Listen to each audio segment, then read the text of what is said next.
Zbigniew Kurant, jestem prezesem zarządu firmy GT85 Polska. Firma powstała w 1999 roku. Obecnie zatrudnia 100 osób. Naszą misją firmy jest dostarczanie rozwiązań w zakresie mycia przemysłowego, mycia, które występuje podczas procesów obróbki metalu.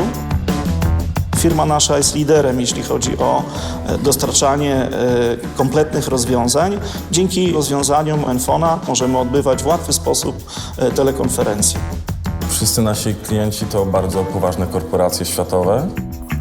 Praca przed wprowadzeniem, wdrożeniem systemu Enfon była dosyć chaotyczna. Część osób w firmie używała telefonów komórkowych, część dalej miała telefony stacjonarne.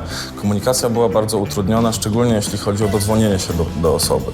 Wprowadzając rozwiązanie Enfon podnieśliśmy skuteczność możliwości dodzwonienia się zarówno między sobą, jak i z zewnątrz o 100% na dobrą sprawę.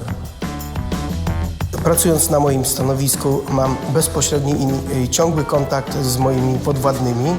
Mogę im w łatwy sposób i szybko przekazać informacje poprzez telefonie Enfon. Moja propozycja jest taka, żeby rozważyć zawsze propozycję Enfona. Jest bardzo dobrej jakości, a co najważniejsze, firma proponuje profesjonalną obsługę, zapewnia sprzęt, przeprowadza testy i możesz dowolnie wybrać to, czego potrzebujesz.